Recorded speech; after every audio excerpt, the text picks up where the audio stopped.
Are you listening?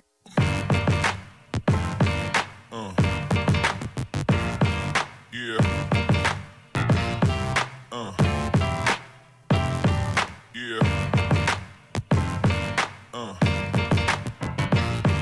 Yeah.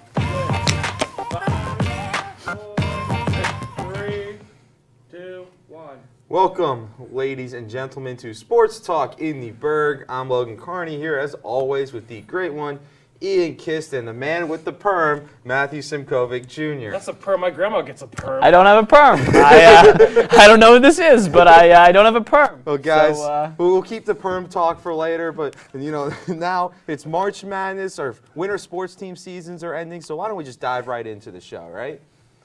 Now, for the second consecutive season, the Robert Morris men's hockey team fell to Air Force in the AHC championship game. Guys, my question to you is, who is to blame for the loss?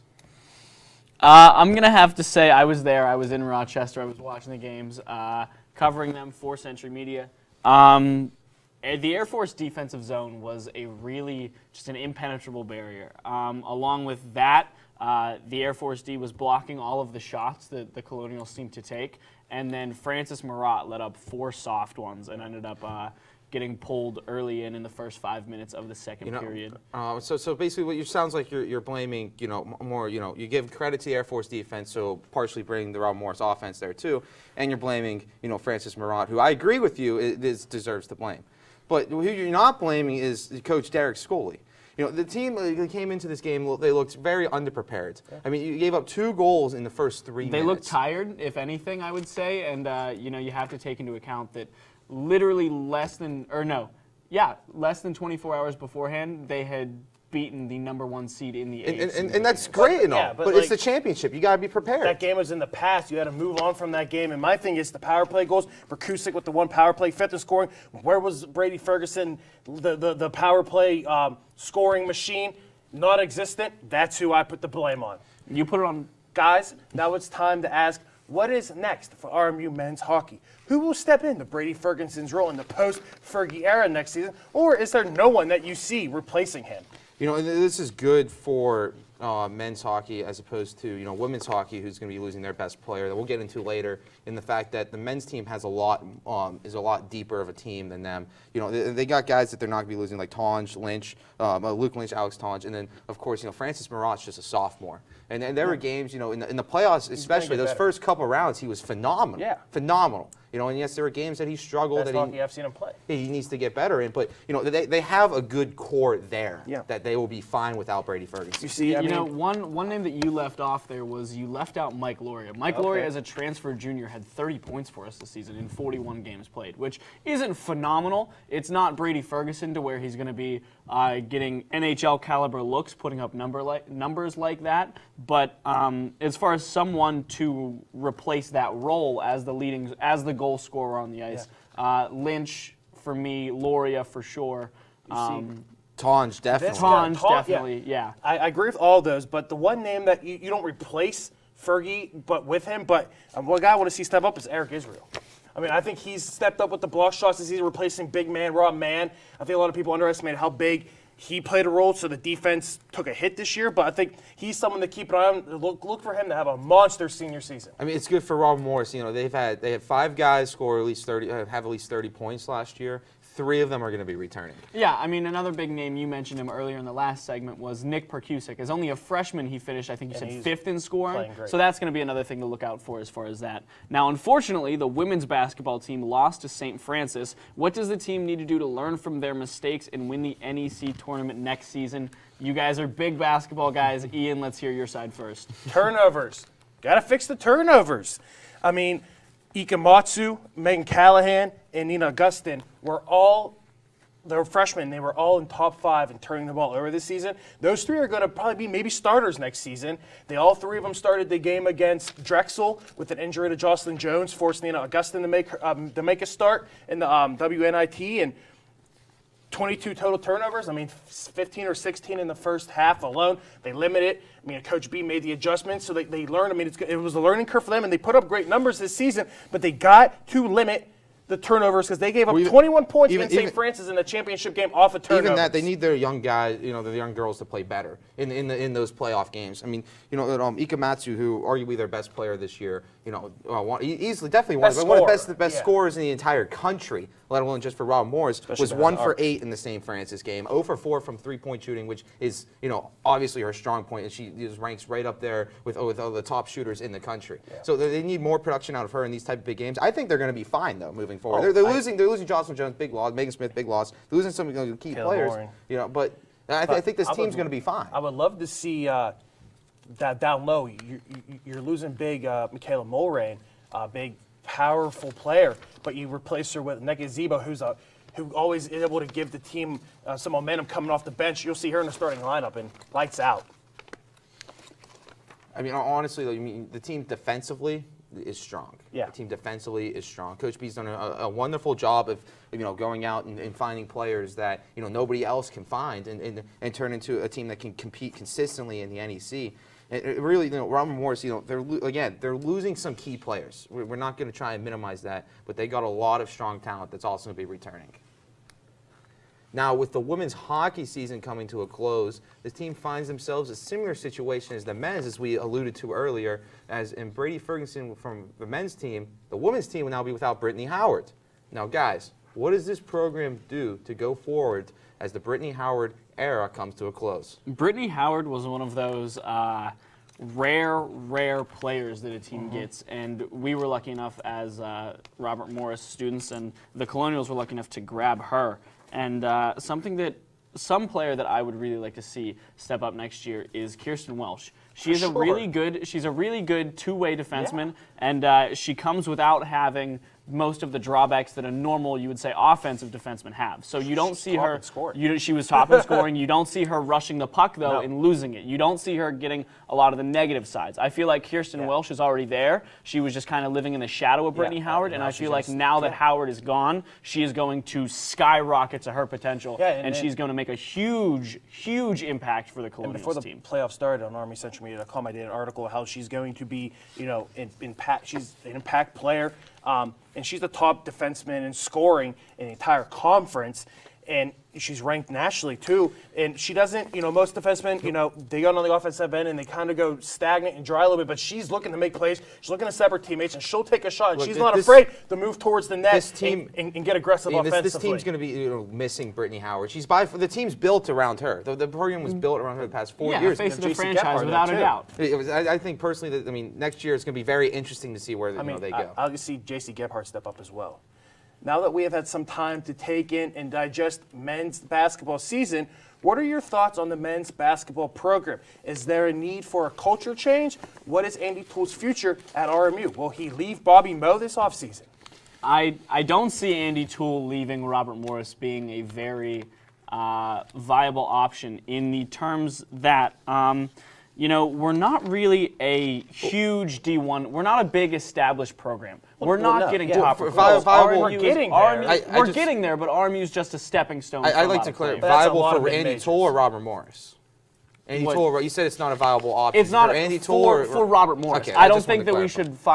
If he leaves on his own behalf, then that's on him. But I would like to see Andy Toole stay here. I think if they don't win next season, he's definitely on the hot seat. I don't think he's on the hot seat yet by any means, because we all love that Kentucky game. Something that I thought of when this question was introduced, and my first thing was, Andy Toole still has a winning record, and think of how many losing seasons it took Robert Morris to get rid of Banaszak for football. As far as I'm concerned, he's still doing what he's supposed to be doing. Now you mentioned the winning record. As you look at this, he's had 4 seasons with over 20 wins. And since somebody might be like, those were Mike Rice's players. Were they really? No, because they didn't win the conference till his 5th year. Mike Rice didn't recruit those guys, unless he was recruiting from the shadows, like kind of an emperor, manipulating Darth Vader type situation, which obviously didn't happen. You look at it, 2 regular season championships, 1 NEC tournament championship, and an NCAA tournament appearance. And that was with a great team my freshman year, and I don't think we realized, the impact of losing, Lucky Jones. And if I was just thinking back to my freshman year, the players we had, even my sophomore year, the team that would be on the court now would be phenomenal. We just can't keep players here because we're a mid-major stepping school. Exactly, that's what we are. If we had a good D1 program and we were still losing games, then I would say for sure culture change. But since we're not and we're still making that progress to get to an established program, then I don't think it's time for a culture change just yet, and I think Andy Toole's doing just fine. Moving on, now we're going to talk about our first spring sport on our little list here, as the men's lacrosse team is currently ranked 14th in the entire country. Guys, is this the year that Robert Morris finally sees a national champion?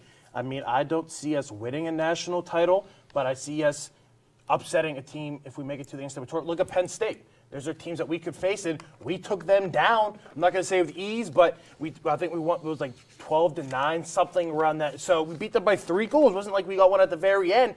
We beat Penn State, and this team can go out there and perform. They were down against Sacred Heart. Obviously, you can't lose the Sacred Heart if you want to, be ranked, and they're moving up in the rankings. This team is going to be competitive. I can see this team upsetting, maybe making a run, but not winning a national title. I have very similar things to you. I don't see us winning a national championship, guys. We're ranked 14th. We cannot get ahead of ourselves by any means. No. But the lacrosse team is definitely better than they have been in the past, and they're looking to, if we get an upset, this seems to be the year of the upset with March Madness going, but I wouldn't be surprised. I would much rather see the lacrosse team go out and upset than see them lose in the semifinal game because we shouldn't be there, if that makes sense. I don't want to see us get there just off of sheer luck. I feel like our skill can get us so far. I'm going to make a prediction. And it's similar to the question, but it's not exactly the question, all right? I predict that men's lacrosse will win a national title before men's hockey will. All right, and I know that's big because I know a lot of people up here, especially, my guy to the left here, thinks that, men's hockey team can't ever do anything wrong, even though they can't win in the playoffs. We'll probably get it first. He's not wrong, though. I feel lacrosse. If I had to pick one, then I don't think the team can do anything wrong. Winter sports, but I'm taking the spring sport to be our first, to be this national champion. It's going to happen before, sooner or later. Because things like, I don't think, outside of, women's hockey, I don't think there's a team that really could have done it this year. And I don't think there's a team that I like as much about the future as I do for men's lacrosse. I mean, you're just looking at some of these highlights. Future's bright for them. They're losing some good players, but they're losing players that, a lot of people put a lot on Adrian Tork-Orban, but you don't see him, and you see Jimmy Perkins and Schmidt stepping up a little bit, and those are guys that you got to lean on. And I think years to come after you're losing Tork-Orban, you're still going to be a productive program. So coming up on Sports Talk in the Burgh, we have March Madness and some Steelers and Pirates talk. You're not going to want to miss this.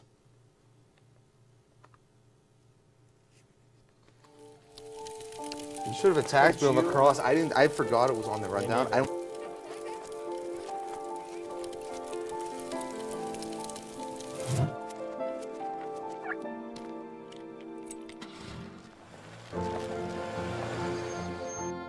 Did you know parking over tall, dry grass can spark a wildfire? Only you can prevent wildfires.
Adventure can be found anywhere, but the best place to start is in the forest. I spy something beginning with S. Snow. No. Snow-covered trees. Nothing to do with snow. Head outside to discover incredible animals and beautiful plants that come together to create an unforgettable adventure. Wow. So grab your loved ones Don't even. and explore a world of possibilities. Come on, this way. Visit discovertheforest.org to find the closest forest or park to you. With all the upsets in this year's NCAA March Madness tournament, I'm excited to hear how your guys' brackets are doing, and what do we think how the first round upsets will be translating into the Sweet 16. Let me just say, Sunday was brutal. I was tired, I was cranky, and back-to-back games, I lost 2 of my champions. It's not a great day. Let me just say, I did 2 brackets, and I have them in front of me. Out of my 2 brackets, the 8 Final Four teams I had, 6 of them were eliminated. Out of my 4 teams making the championship, 3 of them are eliminated. So what I'm going to do live on air? I'm just going to, just get rid of these, because these were gone right after the first day. I always run a bracket poll, but every single year, I always get out into the first round. It's the most frustrating thing, and that's why March Madness is phenomenal. That's because that stuff This happens. is what it's for, and then in my one bracket, I have Michigan. You'll see our predictions, and I have Michigan. You can't see it, but it's there. They're the only one that's in them Villanova, my Final Four, that haven't been eliminated yet. I'm a big Michigan State guy, and they disappoint me every year. Why do I keep doing it? I have Arizona as a winner. Why do I keep trusting Arizona? Because they disappoint every single year. But yeah, this is good for college basketball, though. The number 1 over a 16, or 16 over a 1. Come on, that is great. If you're scrolling through social media, right, like nowadays, all you see is just people about March Madness because it's ridiculous. Madness. It's madness, to say the least. And it's good for college sports. It's good that you don't always see women's basketball. We'll get into it a couple of seconds from now. That always dominated by the top teams, where you see UMBC make a historic run. Now, if you guys saw me already throw my bracket away, so assuming all of our brackets are busted, so we're just going to regroup for the Sweet 16, and why don't we just talk about, our predictions on who we think is going to win this year and make it to the championship game based on who's left. I have Kentucky over Villanova. I have that because the rest of the competition that's left in Kentucky's section of the bracket doesn't for Kentucky, it doesn't look that hard for them at all. That's interesting. I agree with you, Matt. I can't see Kentucky, not getting out of their bracket and not making the Final Four. It's just. I mean, they have number 9 Kansas State. They have Loyola Chicago, number 11, and number 7 Nevada. I can't see Kentucky not getting out of that. But I have Duke over Kentucky. I think Duke is the best team that's left. Duke is the team that has performed the best. I mean, Villanova's a good. I'm not knocking on Villanova. I have trust issues with Duke. They made it further than I actually thought they would. You see, trust issues, but you picked them. I did because because this is around that. Usually, this is when Duke falls out. Yeah, I agree with you. This is a tournament where it seems like Duke gets trapped and they lose, but they got past the first 2 rounds. That's what gave me confidence, and that's when you usually see a Duke team make it all the way, is when they get out of the Sweet 16. That's what you said. It's not that. It's not going to be hard for them anymore. But we also said that about other schools. And personally, here we are. There's a lot of great teams left. There's a lot of great players. But is there a better player left than Marvin Bagley? Is there? Because I think that's why that's going to be the difference makers. They have by far Grayson Allen too. Another good. I'm not even going to get started on my opinions of Grayson Allen, though. But he's a great player. Duke has the top 2 of the arguably best players left in the tournament. So now to women's basketball. After UConn's 140-52 shattering victory over St. Francis in the first round of the NCAA tournament, I now propose the question: is UConn bad for women's basketball and women's sports in general? If so, do you have any suggestions on how to fix that problem? I think that it's both good and bad. Reasons that I think it's good is because UConn obviously isn't breaking any rules in what they're doing. No. They're just clean. They're just doing a good job. And all the top players from UConn, they build a program, they build a dynasty. They built the best program, and now people want to go there. Why do we tune into men's NCAA tournament? For the upsets. We love to see we love to see the big teams win, your favorite teams win, but Women's tournament's not Let me- intriguing because UConn, Notre Dame, Baylor, Let me Mississippi ask you, State, though. Louisville are always there. Let me ask you: was UCLA men's basketball bad for them whenever they were dominant? Was UCLA men's, was it bad for men's basketball? It wasn't. It was not. In fact, people loved watching UCLA when they were dominant. They won 11 titles, and it's still, UConn just tied them for women's basketball, and it wasn't bad for them. The difference between men's and women's, though, is like you said. Yeah, there's more upsets in the tournament as a whole. It's not UConn that's the problem. UConn is the dynasty. UConn is just the symbol of what the real problem is, and that's there's not enough participation in the lower levels of women's sports. And for basketball, and when that goes up, which it has been rising in recent years, that we're going to see it become more even like the men's, and that's the real thing. But the Final Four women's basketball is phenomenal stuff to watch. I mean, it's just last the year, first couple Mississippi State, rounds, because you don't see as much upsets. It is tough to watch when you have the upset last year. UConn, Mississippi State. I mean, that's reasons why to tune in this year.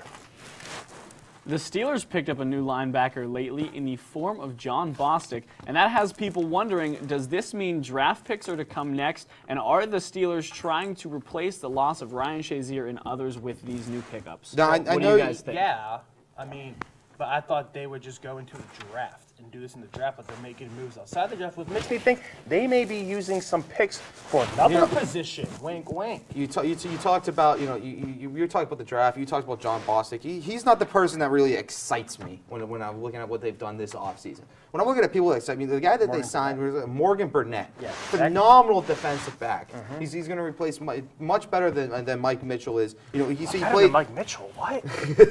he played quarterback, linebacker, safety. You could move he him can play- around. yeah, You can move him flexibility, around. that's what he He's said, a lot more. He's a poor man's Paul O'Malley. All right, he's okay. going to help I this like that. defense a lot. I like that. Also, he's a great communication guy, and the defense last year for the Green Bay Packers struggled when he was injured and not on the field, and that's what the not the Colonials, the Steelers. You saw them struggle. I don't think no one stepped up. No one is the communicator offensively or defensively, and this guy is the perfect fit. He's going to be communicator. He's going to come in. He's going to show his dominance, and he not only by his performance, by his leadership and communication skills.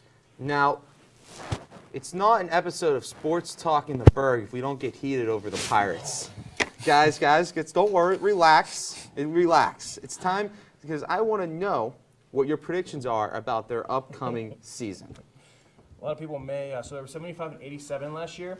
Is it crazy to think a 5-game increase in the win column?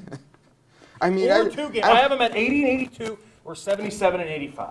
Oh yeah, 88. I could see both of those. I honestly, call me dumb, but I honestly don't. I don't like this team, but I don't see them doing worse. Here's the thing about the Pirates. I don't see them tanking. See, here's the thing about the Pirates, and here's the thing that frustrates me the most is that they're not tanking, and they're not going all in.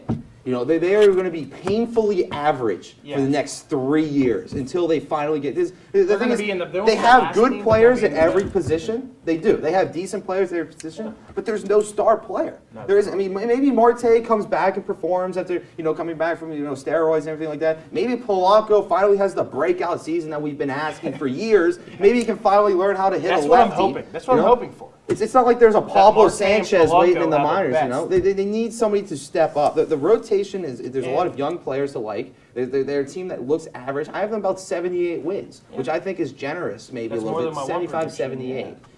But the one thing is when David Freese is a marketable player, you may have to reevaluate things. Because he's a good player, but he's not. The fact that he's in the hype videos for the season. And that just can't be a thing. Good for David, but he even came out and said this team, the management doesn't want to win. He came out and said something like that, which makes me. But you want to market this guy? I mean, the team is just in shambles and. Well, I don't know if I'm saying it's shambles. I don't know about that. I don't know about that. They have a lot of young guys. It's going to be average. They're average. They're average. They have They're potential. They're an average team. potential. Now, do not go anywhere because when Sports Talk in the Burgh returns, we will present arguably our favorite portion of the show, our final takes. What is on our mind this week? You'll have to stay tuned and find out.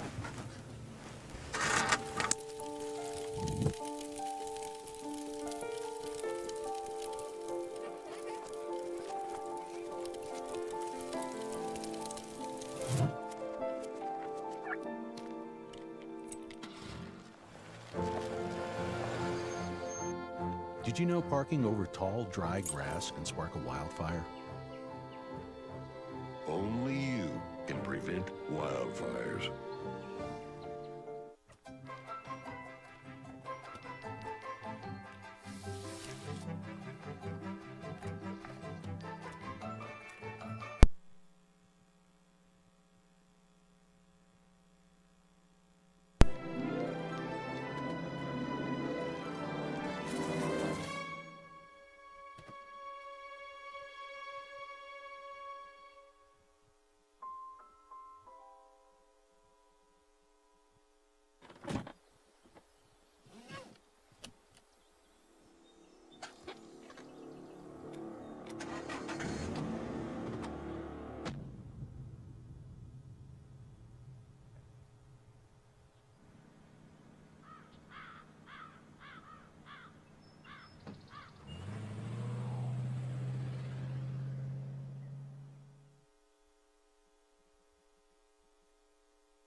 Adventure can be found anywhere, but the best place to start is in the forest. I spy something beginning with S. Snow. No. Snow-covered trees. Nothing to do with snow. Head outside to discover incredible animals and beautiful plants that come together to create an unforgettable adventure. Wow. So grab your loved ones Don't even. and explore a world of possibilities. Come on, this way. Visit discovertheforest.org to find the closest forest or park. Real to you. game day. Oh, I apologize, a little bit of technical difficulties there, but, we're back. There's going to be a final takes here, and, real excited. We're going to start with the rookie, Matt Simkovic. Thank you, Logan. So Brady Ferguson signed a tryout contract with the AHL affiliate for the Toronto Maple Leafs, the Marlies, earlier this week. Ferguson, who holds the all-time points record here at RMU, has been nothing short of fantastic when faced with an opportunity. AHC semifinal game last weekend, Brady Ferguson had a hat trick and got the team into overtime. The Pittsburgh Penguins development camp last season, Ferguson had 5 goals in just the 2 scrimmages. He was able to score 18 goals his senior season and tally 31 assists on top of that. Toronto is one of the best possible places for him to land, as their minor team does very well developing players. Mitch Marner, after playing about 3 years in their minor league program, is currently in full bloom in the NHL, and for the month of March, he's played 7 games and tallied 8 points. Brady Ferguson is making the right choices that he needs to make to get to the National Hockey League, and I wouldn't be surprised if we are buying Brady Ferguson NHL jerseys very soon, guys. Now, unlike, Matt Simkovic, I do like to mix my final takes up, and I'm going to change it to a different sport. I'm going to do as we talk about men's basketball. It was almost 5 years ago to the day the Robert Morris Colonials did the impossible and defeated the Kentucky Wildcats in the first round of the NIT by the score of 59-57. Ever since then, Robert Morris has made sure not to let Kentucky live down the day, as they have used the game in essentially every single commercial and speech in the past 5 years. My question is, can you please just move on? Congratulations. You beat a bad team at home in a tournament that nobody cares about. You were 6-point underdogs. Excuse me if I feel that upset is not big enough to still be bragging about it like it just happened yesterday.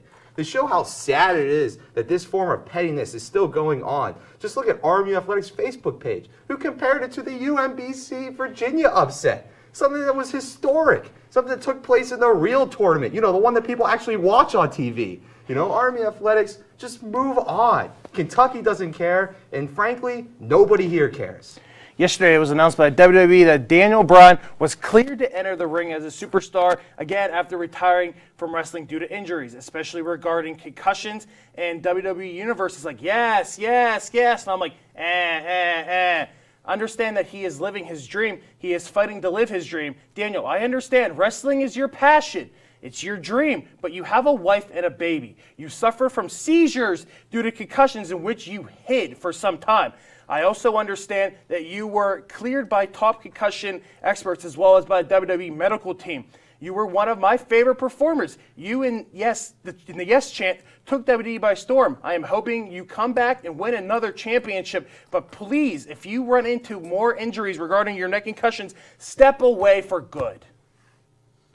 Guys, We'd like to thank you all for joining us again. It's been another episode of Sports Talk in the Burgh. Once again, I'm Logan Carney with Ian Kiss, Matt Simkovic. We will see you in 2 weeks.